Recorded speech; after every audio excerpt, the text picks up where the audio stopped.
Hello, folks. I hope that you're having a great and safe day today and keeping yourself safe in our COVID crisis. Today, I actually have a little bit of a COVID special. I want to do something a little different. I want to review for you the first episode of Stranger Things, the Netflix series that's really popular and that a lot of people really like. And I actually don't like it. And I'm going to go over why I don't like it and why I'm not going to watch the rest of the series for you. It's a little bit of a COVID-19 thing. I had tried to save a couple of things for COVID during the closing, and now that we have to stay at home and we're not able to do as many things, I try to find things that I can do that might take up a lot of time. And watching the backlog of a popular show like Stranger Things seems like it was a good idea. So yesterday, I finished my work at about 4 o'clock in the afternoon, and I didn't have anything scheduled for the rest of the day. So I figured I'll watch the first episode of Stranger Things. If I like it, then I can just keep watching, right? And I can knock out a day that way. It's got enough seasons out there now. I could probably do at least maybe a week of Stranger Things or something like that. If it's something I was really, really enjoying and wanted to see more of. And again, I like to do that for shows that I missed when they first came out. But I still want to go see them. Like I still haven't watched Heroes. I still haven't watched the zombie show on AMC, whose name I can't remember off the top of my head. But I haven't seen a lot of these sorts of shows that are out there. But I'm very comfortable going to them someday. I'm sure I'm going to like them. And I just keep them in my back mind, right? And so I figured Stranger Things seems like it would hit a lot of the same things that I like. I love horror. It's also science fiction. I love science fiction. It seems like it would have a lot of sort of, I'm a gamer. It has gaming references in it. It's clearly written by nerds who love what they do and are very passionate about it, which is something I enjoy in my creative people that I follow. But I actually didn't like it that much. So what I'll do for you, and this is something a little bit different for you. I don't normally review television shows or anything like that, right? But since this channel focuses in on sort of older science fiction, fantasy, and horror stuff, I figured I'd do it just as a special episode for you, just to shake things up a little bit. Again, don't expect this to suddenly turn into Abe's reviewing every television show ever. That's not it at all. And this thing came out years ago, right? So I don't expect this to be like a super hot take or anything like that, right? But if you didn't like it either that much, then maybe you're going to hear some things in here that you agree with or that resonates with you. And so I'm happy to kind of discuss that with you more. But let's do a quick synopsis, just as a reminder of what happens with it in case you've watched the show, or you watched the first episode a while ago. It opens up in this secret laboratory that's held by the government in our fake Midwestern small town. And it is apparently doing something dark and nasty because we can see one of the scientists running from something panically to an elevator. He pushes a button in order to go somewhere. The elevator is obviously slow. And then something dark happens to him in a jump cut. When we don't see anything in the direction the camera's facing, boom, jump cut, dead, and then something happens to him. And that's the end of the first scene. And then we start with these guys, these boys playing Dungeons and Dragons, and they're deep and dark into this campaign. A few minutes pass. Their campaign's broken up because it went past the time for them to break up. They go on their separate roads. On the right way, going one of them home, they get separated. One of them, his bike falls down, and he gets lost from the rest of the group. He gets home. He encounters the same thing that was probably over in your super secret government lab, and he is affected somehow, and he disappears. And then the rest of the show is following what happened to the disappearance of this kid. So that's kind of the synopsis of the show for you. So let me start off with I'm a positive person. It's one of my things. So the things I did like about it, I really enjoyed the times where the show was spending in the kids' lives, the relationship between the girl and her boyfriend, the kids, their Dungeons and Dragons games. The setting of it in the 80s was really good, really strong. The soundtrack, the songs that were made for it are great. And really ground it while having some new songs to add to that sort of new wave feel. It also has some new wave songs in it too. Sometimes I think those songs were misplaced. Like I don't think playing Africa during the love scene made sense to me. but whatever. I mean, they weren't studying Africa. It was a weird choice, I think, to play that one there. I think there would have been better choices.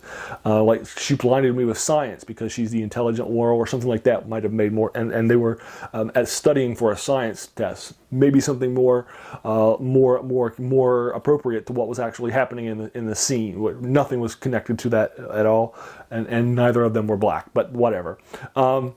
Be that as it may, I don't think that was the best choice, but I do think that the soundtrack was good, the one that they created. I think it was shot very well. It was shot with the style of John Singleton. I've heard some people talk about how it was really more of a call out to Steven Spielberg, but I don't see that.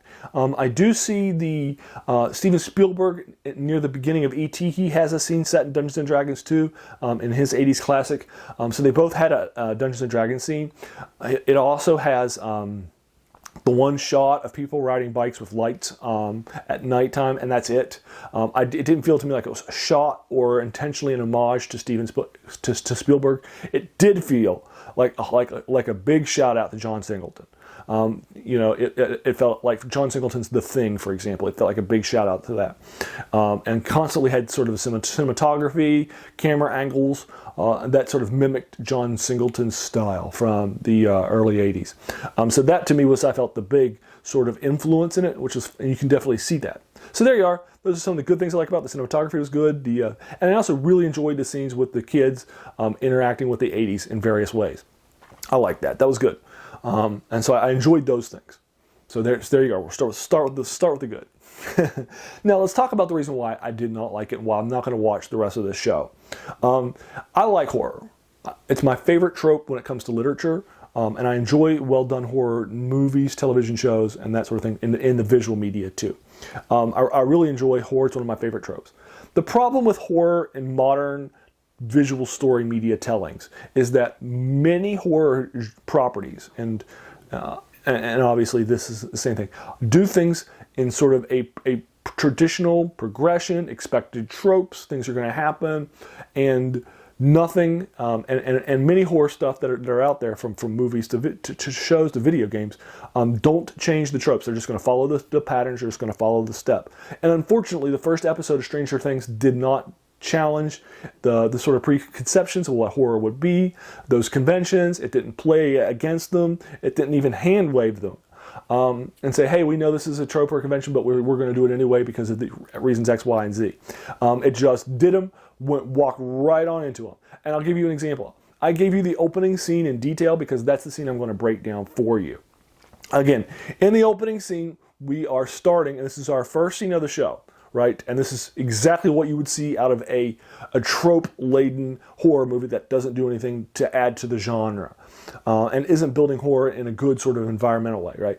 You have him running, fleeing, something is causing him to be scared, he's looking back, he's all like, oh my gosh, right? He gets to this elevator, he pushes the button for the elevator to go, ultimately the doors will open up, he goes into it, he's pushing the button, you can see the camera angle with him down the corridor that he's watching at to make sure you can see him. It looks like he's safe, right? And then all of a sudden the camera will jump out back behind him. Immediately you'll see something happening that was behind him all along, super secretly, and then him getting taken up into the ceiling. That is a traditional horror opener, something like that happens all the time, and that sort of tropification. And it didn't play against it. It didn't say, well, you're expecting for something to happen here, for the camera to have a jump cut where you see that something was behind him all along or something, or above him or below him all along, where the camera wasn't pointing, which happens in horror every single horror time, right? But instead, actually, he got out safe, right? It didn't play against expectations. It didn't take it and go in a different direction, or have him where he's seeing it and it was in front of him all along, but it was just invisible or something like that. It's not playing with your expectations. It's not playing with the trope. It's not adding anything. It doesn't have anything new to say with horror, and it's also not doing it in a stronger sort of a build-up by building up the environment, by building up characters. It's not doing that, and it doesn't do that at any point in time in it. Its horror is cheap. It's simple. It's not it's not earned, if that makes sense. And now, what I want to do for you is give you 3 examples in different generations of counters and one of them is The Haunting, which is in the 60s. It's black and white. It's probably the best environmental horror film out there. It's one of the best ones you're going to see. It builds up, it cares about its characters, and invests in them. There's going to be horror based on characters and character development over time. It's going to build up the setting. It's a haunted house story. The second one is your traditional witch story. It's the Blair Witch Project, which was the first of these sort of found found tapes, which came about in the 90s, and was a big influence on horror and other genres too, with its sort of found tape kind of way of telling a story. And again, it built up its horror over time. It didn't have jump cuts. It didn't flash around. It wasn't a slasher film that would constantly be throwing crazy angles and so forth at you in order to get you to scared, but not really have earned it. It earned its scares by building up the horror slowly over time. And another great example of this is the original Let the Right One In. Now that one's a vampire story, and the original one is actually the international one, not the American remake, which is not bad, but it's not as good as the first one. But Let the Right One In also is I think a great example, and all three of these are in trope-ridden aspects of horror. Horror has a lot of subtropes, and those subtropes play the same. And those three films are a witch story, a haunted house story, and a vampire story. All three of those have subtropes. You know what they're going to be like. You know what to expect, right? And so forth. And yet they earn their horror by doing environmental character development. Let the Right One In has amazing character development that adds horror elements to the story that it earns. And you don't have that in Stranger Things. It's not environmental horror that earns the horror. And it doesn't play against the tropes. It's just jump cuts and the same things that you would see in a horror story, you're going to see happening at the same beats, at the same notes, at the same time in the story. Nothing changes in this story. Even the idea of one of the key players that you were being introduced to and liking in the first part of the being the one who actually goes missing, and now you got to follow up. That's happened in a lot of different horror stories that go back for a long time. So I didn't like its interpretation of horror. It doesn't add anything to the genre. It's lazy. It doesn't add anything. And here's how you know your story has an issue. All right, I'm going to compare this to Donnie Darko. In Donnie Darko, which is also set in the 80s, it has a lot of its it's at its best when having conversations about the 80s, engaging in the 80s, having music from the 80s, seeing the 80s in the show. But the movie's not about, it's not a teen drama in the 80s. Instead, it's a movie where it's almost kind of a superhero movie where your main character, Donnie Darko, is being given instructions by Frank, the talking bunny, who's giving him instructions on things to do, and that are pushing him into a kind of a darker spiral. And but you don't know whether or not he actually exists or is real, what's actually happening, and that sort of thing. That's the key parts of the story. The Frank tells me to do these things story, that sort of fall. And what's happening, that sort of world building.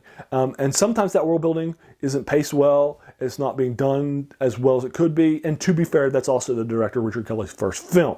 But to be fair, there are some rough patches when it comes to that. But when it comes to the 80s stuff, that film is dead on good. It is such a good statement on the 80s. And I think the same thing's true of Stranger Things.